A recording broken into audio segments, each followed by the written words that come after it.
chai Ochichi Gbakwaa ọkụ Chineke nna ka biko gị kwana abịa bio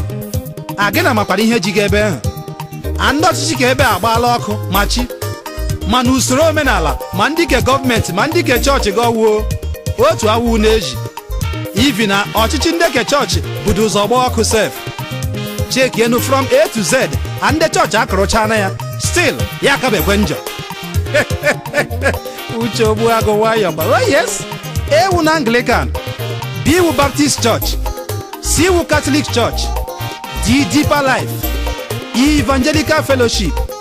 F Full Gospel Businessmen Fellowship G God's Kingdom Society H Holiness Evangelical I Intercessors J Jehovah Witness K Kingdom Bible Society L Living Word M Mountain of Fire N New Life in Christ O Overcomers P Peculiar Ministry Q Okwa Igbo R Redeemed Pentecostal S Salvation Army T True Assemblies U United Church of Christ V Voice of the Lamb Ministry W Winners Chapel X Weekend Christmas Carol Y Youth Fellowship Z Wuzo Ministry Onani yo pro Chai Uche Ogbuagu is alright yo ma Chineke a politics ndeke church enwe patuo even amawom ha na politics ndeke elu ụwa ka ekupụrụ ibe ya mana ibi poster mana ịma billboard ma bana advert radio na TV still otu awụ na-eji otu ndeke politics church ji achọ gị inwe church ka aka ha n'otu n'otu ọwụ otu o ji agụgakwa ndeke politics elu ụwa ichange the Federal Republic of Nigeria ka ọ na-aghọ Personal Republic of Nigeria onye ba mpụtara ahụ ndeke chọọchị sa Chineke kpọrọ ha oku ndeke elu ụwa sịkwa na ọha obodo pịrị aka họpụta ha otu awụ na-eji kemere gwọlịgwọlị bee ga n'ọkwa banye ndọrọndọrọ ma ọwụkwanụ nyere echi ya fuke ghọọ Chineke ka abụọ ndị nụkwụrụ na anwụ tụra ya votu aghọọ ndị ara n'anya ya echefuo na ndụ manija nọ n'ọfịs anyị naga AC n'ọkwanụ getiman n'aka oh yes nwa ọbụla ịhụrụ Buhari ga akara o nwekwara onye dị ire ya n'o ke na-agbawa m obi ụka aka na-ekwu na nwatani nwere anya okpokoro ya ewere ihu makpuwe n'ala aka na-ekwu na ọkụkọ bụ nshi n'ọkpa ya ewere kwuo ọnụ na-atụ ya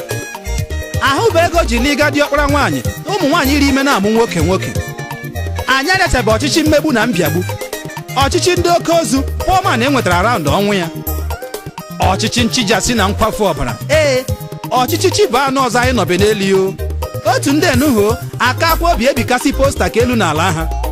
hụ na-ebi ndị ka eyipụrụ ka ka iyigharịa agbada domere Naijiria otu ọrị taa a na-ebikwenu ụbọchị nta ka a chụọ na owelu nchi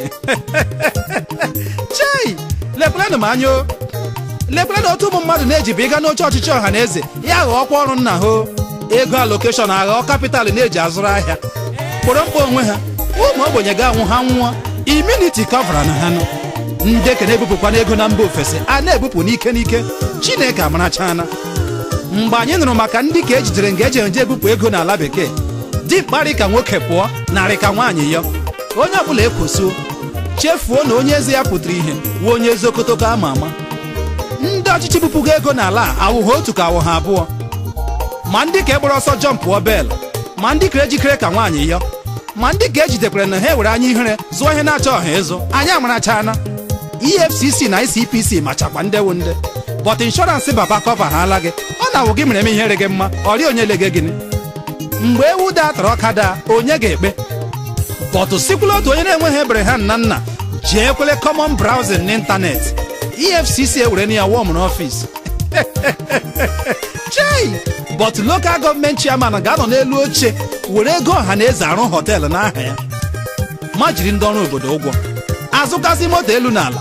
ma okporo ụzọ nọ n'okpuru ọchịchị ime obodo ya agwọtọọla ka efe enye ha EFCC na ICPC elepụje ya anya ụmụ yutu gbarụ ihu ya chepụtara ha ọkada 50 si ha bịa gbaa na ha ya purchase ha arachi ya ka mumu baa n'ohu n'ala nna ha ndị ke gbawazi ọkada ma ha gbazughị ego ya ha were ya gama nnapụ ma ha setio ma ego ma ndụ ndị mmadụ ka emitie up the target chei Ọchịchị Gbakwaa ọkụ ọkwa sịrị otu onye ara bịa kere oke na nna ya nwụọla ya sị nwa keriri ime na ibu ka ya bụ nga na ọka ya ngwa jichie dị n'ike bịa saa kewa ahụ rekwa na ọcha n'anya onye ara sị o ọwa asa ahụ ya agwụnụ ka ọwụ ya afọ ebe ego ụmụ nwaanyị isi mkpa kpara isi biga ha akwa Nigerian wax mkpa ha ọgwụ nna gratuity ndị di ha na-anataghị ma nwụọ onye ji ya oke nke ha n'ime ego mmanụ Chineke ji gọzie anyị niile naanị unu na-egwu ya na-eri onye ji ya o rubeghị 20 years mmiri wọta bọọdụ kwụsịrị ịgba n'ala bọta afọ niile enyegekwe ha bọjetị onye na-eri ya bịa dị nọ ole dị mgbe anyị ga-ebido gwa m onwe anyị eziokwu n'ala biko nọ ma ndị prezidenti o ma ndị federal house ma sineti gọvanọ lokal gọọmenti chairman nga nnụ niile ha cha esekere na edima ọ dị keri mma hoo ha otu onye isisi ya ekwukwe n'okwu ọjọọ onwe onye ya lega anya n'ihu o nwebekwe nlekeri mma n'etiti nnụ ezughị otu mawa abụọ bọtụ mgbe otu onye isi dị mma kpọrọ ndị ara itoolu gafee ihe anyị ma ọ bụ na ndị ara iri agafeele Uche Ogbuagu nwayọkwa kama a ga arụrụ obodo ọrụ peni ghara ịgba apriko ha nwere Common Census 2006 apriko agba apriko n'ịpachi ụzọ agba apriko n'ikpo dọtị agba apriko n'ịgwọ gọta ibin mgbe ụfọdụ ha agbakwa onwe ha apriko na salari kama ego ga-emege emege mapụta eji ya mee ihe bara uru na gọọmenti ewere biro dekọrọ ya tinye ya n'akpa ọ ya miscellaneous expenses ọkwa ihe drọgụ n'otu amaala mgbe ndị mebiri ego chekigidere ya afọ asị ha olekwene ya ha sị enyi wee na ọ bụ naanị ihe na-akpọ miscellaneous expenses otu nwoke na-akpọde miscellaneous ebilie so onye gakwa akpọ ya aha Amadioha ọmagbuo onye ọwụ ezala m ukwu ọkụgbuokwa onye ọwụ Uche Ogbuagu nwayọkwa a ga-anọrọ n'ịgba apriko onwe ihe ọbụla a ga-eme mejie ya emejie apachi ụzọ taa echi ya aka njọ n'ihi apriko agbara agba gwanụ m ọnụ iji abara kọntratọ mba ebe ọ ma na ị were shia gị bifo onyewe ya obere nke o ji arụ ọrụ ka aha eri ya na-eri n'onwe ha ọchịchị gbakwa ọkụ allocation bata ha ekerie ya otu o si masị ha locally generated revenue nkọ ahụ nwenụ still apriko kacha buo ha agbakwa bọtụ nna amen ya rikwebe ụmụ mmadụ na-ebu ego niile eje n'ogbu aga makwa moo ngwalenu nwa kọmọn abalị ole Queen Elizabeth isi England bịa leta Nigeria this last time naanị mkpụrụ abalị abụọ kpọm Personal Republic of Nigeria ahụ spendri $50.50 billion eji lee Queen ọbịa Queen abịahụ bịa mee n'anyị ji ọbịahụ bịa mee n'anyị ede chei ife ka ụmụnne ochie inubekwo otu anyị ji wuru omepụrụ ndị ọ na-ara maka anyị awụsara ee ngwa sịkwara na anyị chekie ya otu ebe ede Queen Elizabeth anyị mefuru $50.50 billion anyị na ya onye ga-enye ibe ya ego oridiri n'abalị abụọ Queen atagaghị okporoko ọrịa ofe shi na ya ka a ga-asịkwa eji anụ agụ shie ya ọrịkwanụ rice orige jos naanị tii ka Queen ṅụgara nwụta $50.50 billion nyekwa chai menwe na anyị nọ naanị ego ahụ eji lee Queen ọbịa ejikwana ya mee ka ọkụ eletrik Naijiria nwuwe anyụ gịnị ga-eme aka ụtala edikwelo ozuru mba lekwelo anyị enwe nkwa na-akwa aka n'obi Pọman na-achọ ọdịnarị tii ọ ga-aṅụ ndị ọchịchị na-aṅụrụ je ovati otu rịhụ mma Pọman ahụrụ ọkpụrụkpụ anụ n'ite ofe ya ọ ghọọla sọspekt o na nwa ogbenye anụ n'ụtọ okporoko agwụla ma ọ zụrụ n'isi ya ọkwa n'otu mmemme nkụpụ nwa big man ka ekiri n'otu nwa ogbenye okporoko na nri nwoke elegide okporoko shi tipụ hei nna aka ewe anya ga-enyekwa chei Uche Ogbuagu nwayọkwa apliko ọbụla agbara na gọọmenti ya pụ ụka mara so otu onye riri ya bọtụ gị gbuo gọọmenti ojoro dọba igo onye ukwu na onye nta inshọransị akọva anaghị pọmasit tibebekwe mkpu gọọmenti afashie ntị abalị abụọ ka atọ ha ehimere ya otu panel of inquiries ka ha gaa chei Uche Ogbuagu nwayọkwa aka na-ekwu ndị na-ama posta na-amakwa n'ike ma ndị tọtam ma ndị festam